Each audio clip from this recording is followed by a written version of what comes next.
एक गांव में रमेश नाम का आदमी रहता था। उसे जल्दी अमीर बनने की चाहत थी।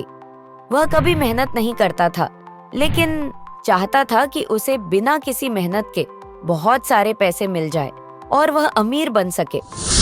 एक दिन रमेश अपने दोस्त मोहन से बात कर रहा था कि यार मोहन, मैं भी जल्दी अमीर बनना चाहता हूँ। कोई ऐसा तरीका बता जिससे बिना मेहनत किए पैसे आ जाए। मोहन हंसते हुए कहता है, मेहनत से ही पैसा कमाया जाता है, पैसा ऐसे ही नहीं मिल जाता।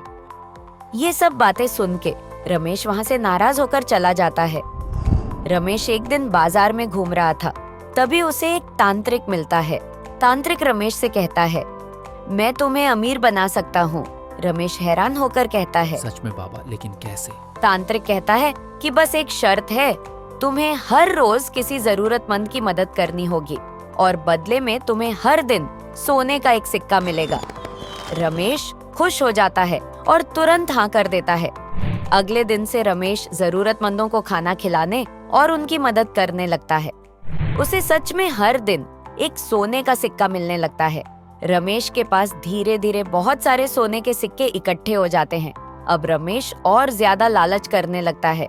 रमेश सोचता है कि अगर मैं रोज 10 लोगों की मदद करूं तो 10 सिक्के मिलेंगे। वह जबरदस्ती मदद करने लगता है, लेकिन अब उसे सोने के सिक्के नहीं मिलते। वह गुस्से में तांत्रिक के पास जाता है और रमेश तांत्रिक से कहता है, बाबा, अब मुझे सिक्के क्यों नहीं मिल रहे? तांत्रिक मुस्कुराते हुए बोलता है, बेटा, जब तक तुम सच्चे दिल से मदद कर रहे थे तुम्हें सिक्के मिले, लेकिन अब तुम लालच कर रहे हो, इसलिए सब कुछ खत्म हो गया। रमेश को अपनी गलती का एहसास होता है। रमेश समझ जाता है कि असली अमीरी सिर्फ पैसे से नहीं, बल्कि अच्छे कर्मों से आती है।